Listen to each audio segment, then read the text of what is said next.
Falando sobre remédios de uso contínuo.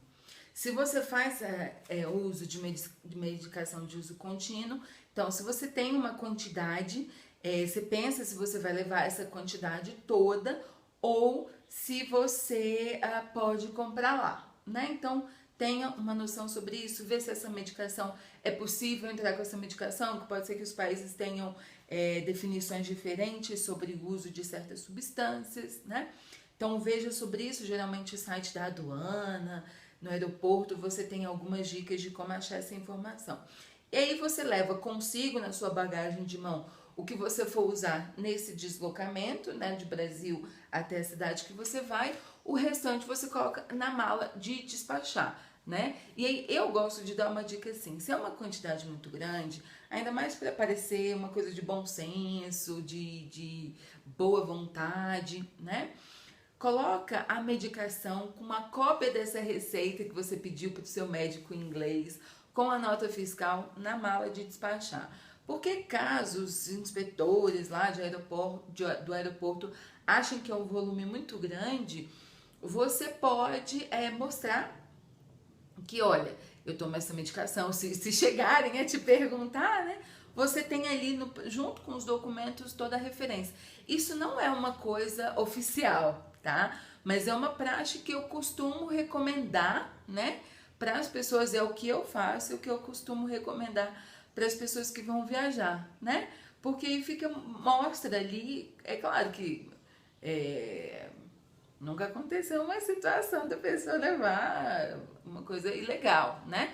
É sempre pensando nessa questão do bom senso e no uso real. Então, assim, se acontecer alguma coisa, você tem a explicação daquilo, tá certo?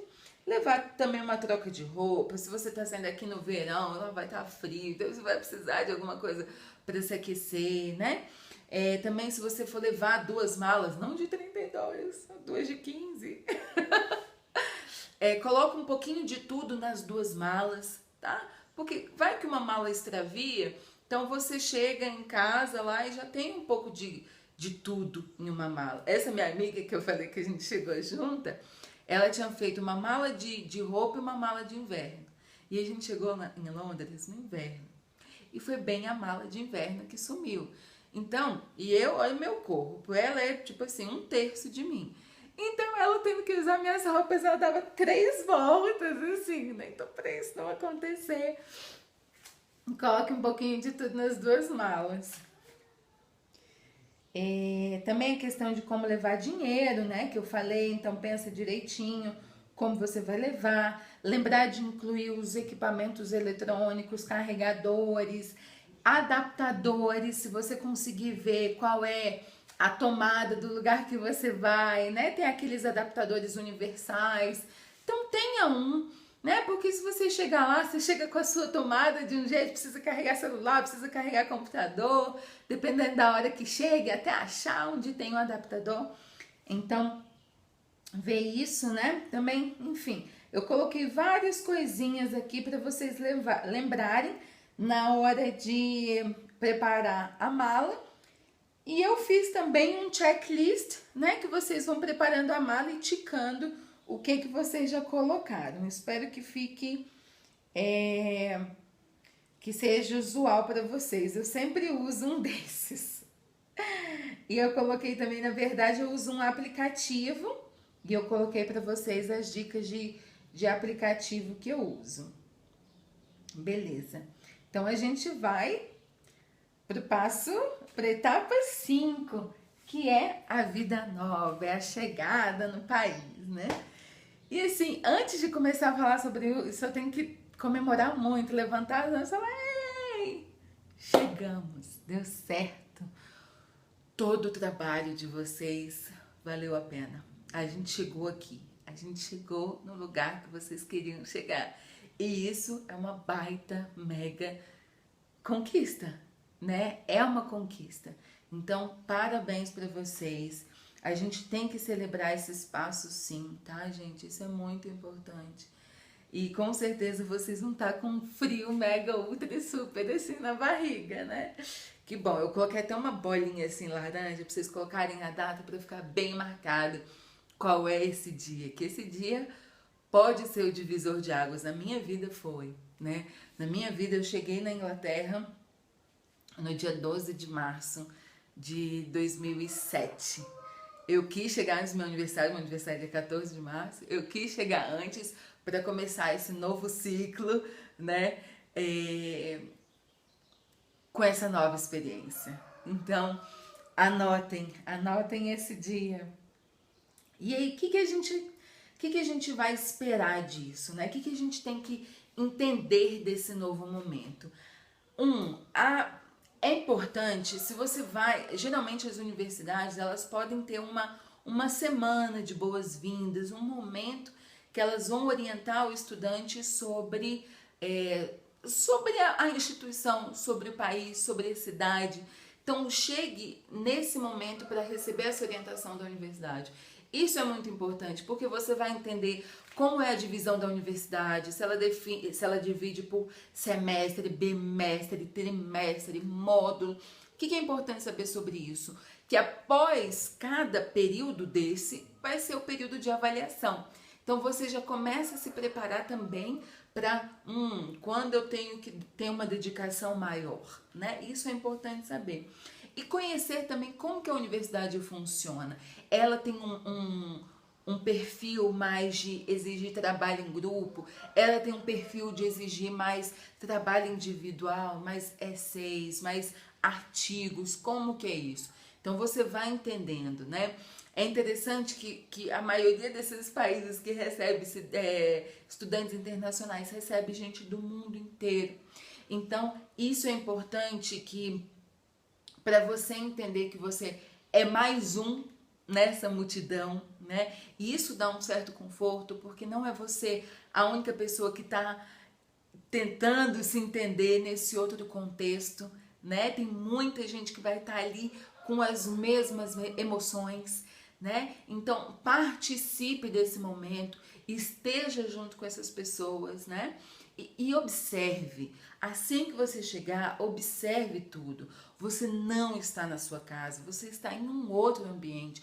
Então, observe para saber como que é a dinâmica desse outro ambiente, né? Tem pessoas do mundo inteiro, pessoas que agem de uma forma diferente, né? Eu lembro de uma situação, não tem a ver com universidade, mas eu lembro de uma situação que foi muito engraçada. Quando eu estava lá na Inglaterra, eu trabalhei uma época num hotel, né?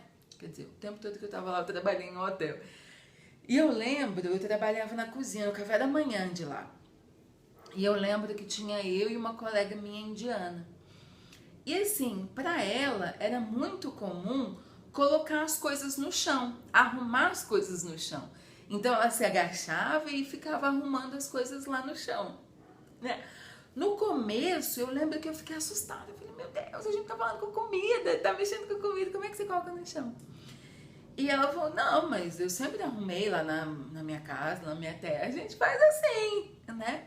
E eu falei, olha, então aqui, e como a gente termina tendo um pensamento mais ocidental, mais parecido com a Inglaterra, né? Eu falei, olha, aqui não. Aqui, colocar a comida no chão não é legal, né? E se entra uma fiscalização, se entra um hóspede, alguém vê isso, eles vão olhar com os olhos muito ruins. Então, vamos ter a prática de colocar aqui em cima dessa bancada?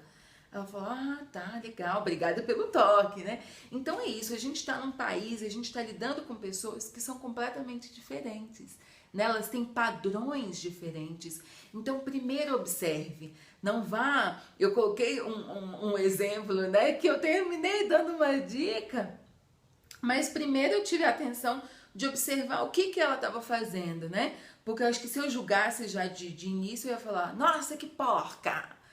E na verdade não, é o padrão cultural dela, né? Então a gente teve que trazer também essa questão cultural, de falar, ó, você tem esse padrão, aqui o padrão é diferente, então vamos adequar. Então fique sempre atento a esse padrão dos professores. Pode ser que o professor queira ser chamado pelo nome, sobrenome, ou pode ser que não, que ele seja o cara, né? Então pode ser que tenham padrões diferentes.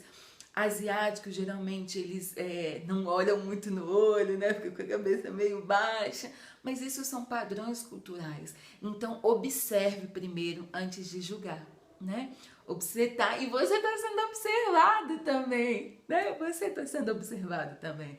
Então, é por isso que você também está ali, literalmente, no meio da multidão, tá? Então, seja bem cuidadoso com isso.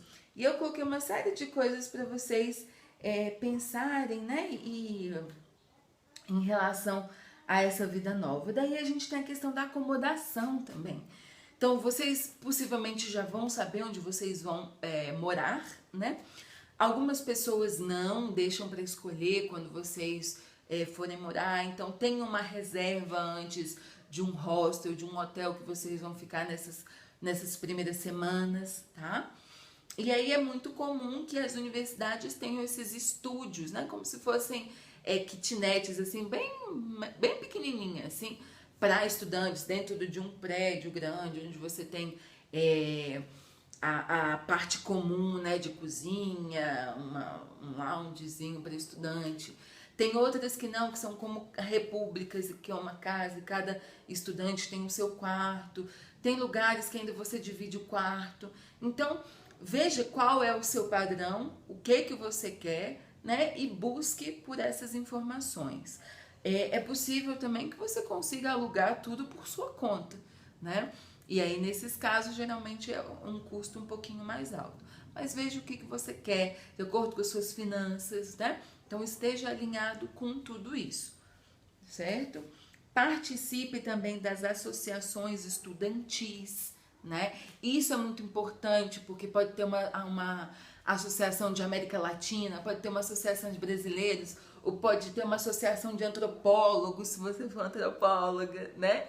Então, faça parte dessa associação para que você se sinta envolvido, para que você se sinta do mesmo grupo. Isso vai ajudar muito na sua adaptação, conhecer o país, enfim, continuar, né, bem onde você estiver, tá certo? E aí eu coloquei algumas sugestões aqui, que é a questão de se abrir. Gente, eu sei que vocês têm essa fase, chegando lá, a gente tem os nossos padrões, né, de exigência, de tudo. Mas se abra ao novo, se abra ao mundo, se abra.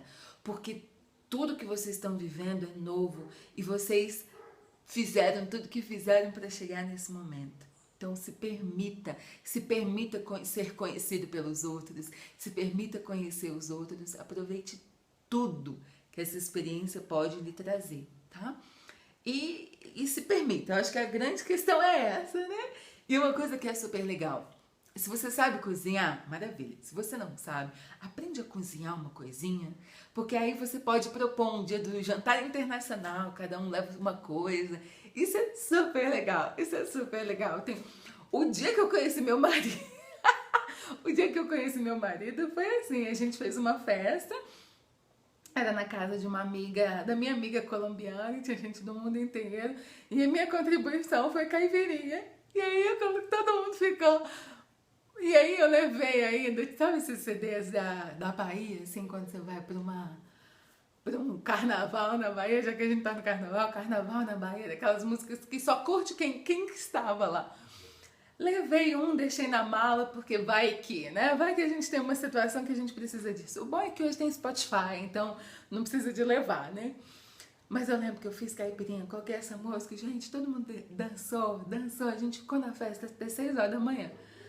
E aí eu conheci meu marido no meio da hoje, depois desse dia. Mas isso é super legal. Então, assim, a minha contribuição foi bem animadinha para a festa. E se você souber cozinhar, pode ser também de cozinha, né? E assim, esteja atenta à questão da alimentação, né? Se você puder cozinhar, você vai reduzir os seus custos, tá? Então, tudo isso eu coloquei no PDF para vocês ficarem atentos.